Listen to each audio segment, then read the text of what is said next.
I'm very afraid for our future. We don't have the systems in place to support the children of children that weren't ready to be parents. Abortion has killed so many people. Globally, since 1973, it has killed over 1 billion people. In America alone, it has killed 63 million. That is an insane amount of people. Pro-life and pro-choice activists reacting to the Supreme Court's landmark opinion sending abortion decisions back to the states. Our next guests are all abortion survivors who have been fighting for the unborn. Joining us now is Micaella Clay, Priscilla Hurley, and founder of the Abortion Survivors Network, Melissa Ohden.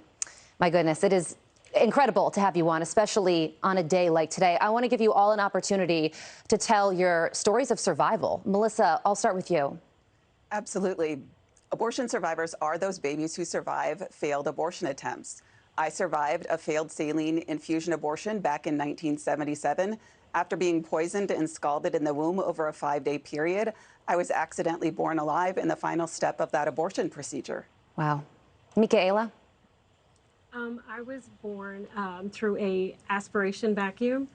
So what happened was my birth mother went into a clinic. She did not know how far along she was. And they estimated that I was born at the end of the 2nd trimester, early of the 3rd trimester, unexpectedly. And I did survive that attempt as well. But you did grow up with a lot of health complications, is that right? Yes, I did. All those health complications were deemed because of the preterm birth, and basically I was told that I was born through a traumatic birth, which obviously ended up being abortion. Wow. And Priscilla, tell us your survival story.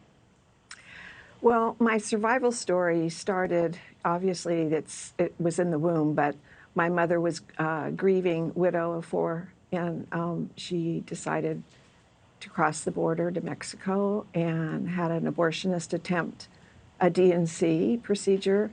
I was probably about 12 to 15 weeks in gestation, and it failed.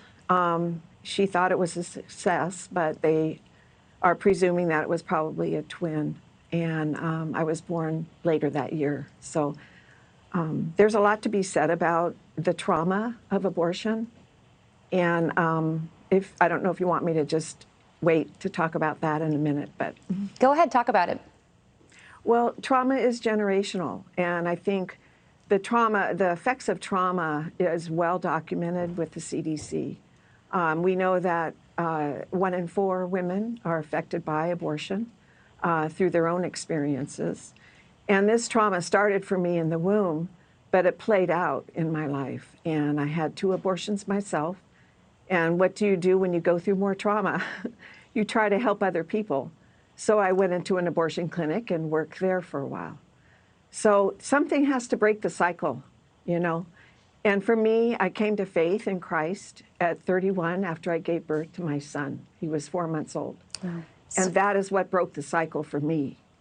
And I think we have to look at abortion as being a reality that causes trauma. It causes pain.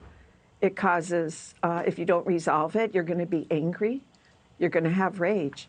And we're seeing that play out on the streets right now. Absolutely. So well said. Melissa, what went through your mind when you found out that Roe versus Wade was overturned? I'm sure this is a very emotional time for you.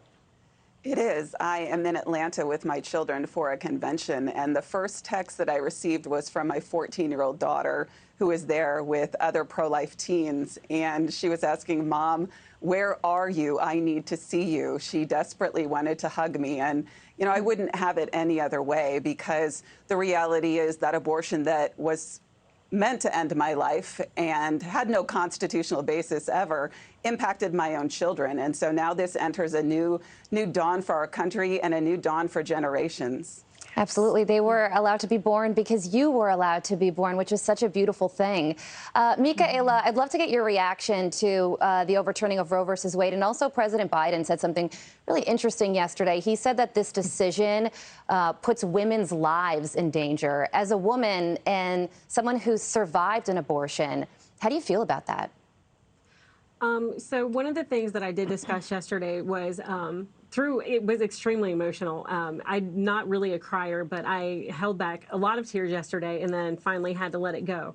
And one of those feelings was relief, because we always want to think that we've made an impact, and you never know if you have. But now we know with the overturning that we are going to be saving lives. And I don't believe that women's lives are going to be in danger because of this. I think that more lives are going to be saved than you can imagine. Your stories are so incredible, and you are all living, amazing, wonderful examples of the pro-life movement, and it's amazing to have you on this morning. Micaella, Priscilla, Melissa, thank you so much for joining us. Thank you. I'm Steve Ducey. I'm Brian Kilmeade. And I'm Ainsley Earhart. And click here to subscribe to the Fox News YouTube page to catch our hottest interviews and most compelling analysis.